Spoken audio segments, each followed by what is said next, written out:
नवरात्रि के 5वें दिन माँ स्कंद माता के पूजन का सर्वश्रेष्ठ विधान है। 2 अप्रैल 2025 नवरात्रि पंचमी है। इस दिन गुरुजी द्वारा बताए गए सर्वश्रेष्ठ उपाय आप सभी तक साझा करना चाहूँगी, अंत तक बने रहिएगा। यह दिन सर्वश्रेष्ठ पूजा, आरती, भोग, मंत्र के लिए जाना जाता है। पंचमी तिथि के सर्वश्रेष्ठ उपाय गुरुजी ने बताए हैं, जो कि पुत्र प्राप्ति, विवाह, संतान, रोग, कर्ज, जो भी परेशानी आप जूझ रहे हैं उसकी पूर्ण रूप से मुक्ति के लिए होता है। माता सुंदर स्वरूपा में घर घर विराजी हैं इन दिनों। घर पर भी अगर माँ आपने पूर्ण रूप से स्थापित नहीं किया है मूर्ति प्रतिमा स्वरूप में, तो सरलतम तरीके से आप इसे कर सकते हैं। कैसे करना है ध्यान से सुने। माता जो है अपने गोद में स्कंद स्वरूप अर्थात कार्तिकेय भगवान को बैठाई हुई है और यह माता सुख सौभाग्य की जननी कही जाती है। तो कमेंट्स में जय माता दी या श्री शिवाय नमस्तुभ्यम जरूर लिख दीजिएगा। बढ़ते हैं पहला उपाय, जो काफ़ी सरल है और सर्वश्रेष्ठ स्वरूप में नवरात्रि की पंचमी तिथि पर ही किया जाता है। यह उपाय काफ़ी सरल है। उससे पहले मैं आपको बता दूं कि माता स्कंद माता को केला बहुत प्रिय है, तो संभव हो तो आप अपने घर के मंदिर में माँ स्कंद माता की मूर्ति प्रतिमा के आगे केला जरूर समर्पित करें। और अगर घर पर नहीं कर पाते हैं तो किसी देवी मैया के मंदिर में केला जरूर दान कर आएँ। अगर घर पर कर रहे हैं तो केला माता जब भोग स्वीकार कर रही होंगी तो आप थोड़ा भोग स्वयं ग्रहण कर आवश्यक रूप से किसी जो निर्धन बालक है या कुंवारी कन्या है 9 वर्ष से कम की, उसको आप दान में दे देते हैं, तो नवरात्रि के पूर्ण फल की आप प्राप्ति कर लेते हैं। यह कार्य सबसे पहले आपको करना है, श्रेष्ठ फलों की प्राप्ति होगी। माता पीले रंग के और श्वेत वस्त्रों को धारण करती हैं, तो आप भी कोशिश करें पीले या सफ़ेद रंग के कपड़े ही चयन करें। सुंदर स्वरूप में माँ भगवती का पूजन करें और आराधना कर अपने भाग्य की रेखाओं को प्रबल करें। अब जो गुरुजी का उपाय है उसे साझा कर रही हूँ, ध्यान से सुने। इस उपाय को आप सुख, सौभाग्य, धन, संपदा, विवाह की अड़चनों को दूर करने के लिए कर सकते हैं। यह उपाय सबसे श्रेष्ठ स्वरूप में माना जाता है। नीम वृक्ष, जो कि अपने आप में देवी तुल्य इस नवरात्रि में कहा जाता है, उस पेड़ के नीचे इस उपाय को किया जाता है। उससे पहले आपको बनाना होगा 2 स्वास्तिक। सबसे पहले एक कटोरी लीजिए जिसमें हल्दी आप घोल लीजिए गंगा जल से। एक दूसरी कटोरी जिसमें आपको कुमकुम हल्दी, एक कटोरी में हल्दी, एक कटोरी में कुमकुम को गंगा जल या घर के मटके से आप जल लीजिए, उससे घोल लीजिए ताकि पितरों का भी यहाँ पर आशीर्वाद हो जाए। अब आप सभी को या तो आम का पत्ता लेना है या पान का पत्ता लेना है, ठीक है। आप चाहें तो आम का पत्ता ले सकते हैं, चाहें तो पान का पत्ता भी ले सकते हैं, इच्छा आपकी है। सबसे पहले एक कटोरी में जैसे आपने हल्दी कुमकुम जो है एक कटोरी में घोले हैं 2 कटोरियों में, उसी तरह से 2 कटोरी में थोड़ा थोड़ा आप हल्दी और कुमकुम को भी जो है थोड़ा सा घोल कर उसमें चावल भी जरूर डाल लीजिएगा। सुन रहे होंगे आप मैं जो कहना चाह रही हूँ। आप सबसे पहले जो आपके पास आम का पत्ता है उसमें स्वास्तिक बनाएं, हल्दी और कुमकुम का 2 स्वास्तिक सबसे पहले बनाए जाते हैं। अब जो हल्दी वाला स्वास्तिक बनाया है उसके ऊपर कुमकुम वाले चावल आप रख दीजिएगा।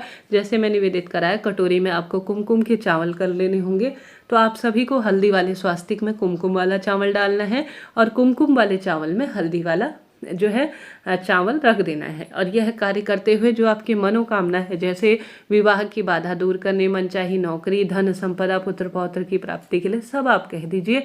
अब जो व्यक्ति स्वयं के लिए कर लेता है तो अति उत्तम है, नहीं तो आप उसका नाम गोत्र बोलकर नीम वृक्ष की जड़ में सबसे पहले चढ़ाइए जल, उसके बाद लगाइए दीपक और अपना नाम गोत्र बोलकर जो मन की कामना है वह कहते हुए कि हे माता, आप नीम वृक्ष में नवरात्रि में वास करती हैं और सुख सौभाग्य का वरदान देती हैं, मेरे जीवन के भी हर कष्ट को दूर करें, ऐसी प्रार्थना करते हुए दीपक लगाकर जल चढ़ाकर वो जो भी मनोकामना है वह हल्दी और कुमकुम रखे हुए जो स्वास्तिक है और जो पत्ता है वह नीम वृक्ष की जड़ में आपको छोड़कर आ जाना है। ऐसा करने ही से ही दुर्भाग्य दूर हो जाएगा और सौभाग्य में वृद्धि होगी। तो पहला उपाय आपने कर लिया, लाभ तो आपको मिलना ही है।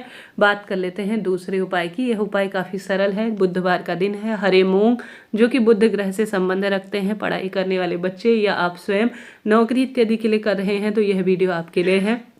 आप सभी को लेना है हरा मूंग। हरा मूंग सुख सौभाग्य का प्रतीक माना जाता है। आप सभी जानते होंगे गणपति गजानन का दिन है। माता सब रिद्धि सिद्धि देने वाली हैं और सुख सौभाग्य का भी इनसे वरदान प्राप्त होता है। सबसे पहले घर के मंदिर में आप कोशिश करें अपना नाम गोत्र बोलकर जो है विशेष तौर पर जो आपकी कामना है वह कहते हुए आप सिद्धि विनायक गणेश जी का ध्यान करें। नवरात्रि में यह दूसरा उपाय बहुत सरल उपाय जाना जाता है। सिद्धि विनायक गणेश जी का नाम लेते हुए सबसे पहले शिवलिंग पर जल चढ़ाएं। उसके बाद बुधवार का दिन गणेश जी महाराज का है, तो सिद्धि विनायक गणेश जी की जय कहते हुए जो प्रतियोगी परीक्षा में नंबर आना है, जो ट्रांसफर होना है, जो कर्ज मुक्ति होनी है, जो विवाह पुत्र की प्राप्ति की इच्छा है, वह कहते हुए आप सभी को जो गणेश जी का स्थान है उस स्थान पर थोड़ा सा शहद का लेपन करना है सिद्धि विनायक गणेश जी की जय कहते हुए, और वहाँ पर ही आपको आवश्यक रूप से एक दूर्वा चढ़ानी है, थोड़ा हरा मूंग चढ़ा देना है। साथ ही बचे हुए जितने भी हरे मूंग के दाने हैं उन्हें भी आप शिवलिंग पर चढ़ा दें। बुधवारी पंचमी तिथि पर जो भी सिद्धि विनायक गणेश जी का ध्यान करते हुए गणेश जी के स्थान पर शहद का लेपन कर कर दूर्वा घास चढ़ाकर आवश्यक रूप से हरा मूंग चढ़ा देता है, उसका दुर्भाग्य दूर होता है और सौभाग्य में वृद्धि हो जाती है। हरा मूंग बुधवार के दिन शिवलिंग पर चढ़ाने से सुख सौभाग्य का वरदान मिलता है, तो यह कार्य करें। साथ ही नंदी बाबा आसपास दिखाई देते हैं तो अपना नाम गोत्र बोलकर अपनी मनोकामना कहकर नंदी बाबा को आप अपने हाथ की मुट्ठी में थोड़ा सा जो हरा मूंग है, बेलपत्र है, गुड़ का टुकड़ा नंदी भगवान की जय कहते हुए जरूर खिलाइएगा।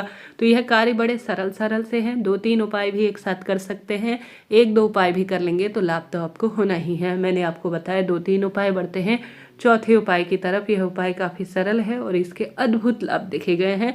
यह उपाय आप नवरात्रि में किसी भी दिन कर सकते हैं अपने विवाह, पुत्र, रोग, कर्ज, जो भी जीवन में परेशानी चल रही है उसके निदान के लिए। आपको नवरात्रि में किसी भी दिन अपने घर के गमले में अगर आपके पास पहले से शिवलिंग स्वरूप है तो अत्यधिक शुभ है। गुरुजी कहते हैं पिंडी स्वरूप में हमेशा माता वैष्णो पूजी जाती हैं। अगर आप भी उनका पूजन करना चाहते हैं तो यह वीडियो आपके लिए है। सबसे पहले आप सभी कोशिश करें कि आप आवश्यक रूप से नंदी भगवान की जय कहते हुए विशेष तौर पर और जो है माँ वैष्णो की जय कहते हुए और श्री शिवाय नमस्तुभ्यम कहते हुए एक पिंडी रूप में माँ दुर्गा का पूजन करें किसी भी पवित्र पेड़ के नीचे, और साथ ही शिवलिंग भी वहाँ पर कंकर रूप में पूज लेते हैं तो अत्यधिक शुभ माना जाता है। आपके पास शंकर पहले से विराजित है शिवलिंग रूप में तो एक छोटा सा पार्थिव आप जो है माँ वैष्णो रूप में पिंडी स्वरूप में माता रानी को रखकर भी उनका पूजन कर सकते हैं। ऐसे में जो लाल फूल होंगे 9 वह आपको जिसमें आपने माँ दुर्गा का स्वरूप बना रखा है, भले ही मिट्टी से बना रखा है, तो आपको उसमें समर्पित करना होगा। अगर दूसरा आपको 2 शिवलिंग, एक शिव और शक्ति कहने का अर्थ है, उस स्वरूप में आपने पूजित करना है। दूसरा जो शिवलिंग है वह आपको जो है 5 सफेद के फूल के रूप में समर्पित करना है। कहने का अर्थ है पहले से शिवलिंग है तो एक ही मिट्टी का आप माँ गौरा के स्वरूप में, माँ पिंडी के स्वरूप में बनाएं। 2 अगर शिवलिंग नहीं है तो 2 मिट्टी के बना लीजिएगा। लाल फूल माता रानी के स्वरूप पर समर्पित करें, सफ़ेद फूल शिव शंभू के स्वरूप में समर्पित करें। माँ वैष्णो और महादेव का ध्यान करते हुए विधि विधान से आरती पूजा करने के बाद जब दीपक ठंडा हो जाए तो वहाँ पर ही इसे विसर्जित कर दीजिएगा। इस तरह से आपको इन उपायों को सरलतम तरीके से नवरात्रि की पंचमी हो या किसी भी दिन, यह जो 2 शिवपिंडी वाला उपाय तो कभी भी किया जा सकता है। पहले उपाय बताए हैं वह तो नवरात्रि की पंचमी पर ही किए जाते हैं। करिए, आप लाभ मिलेगा।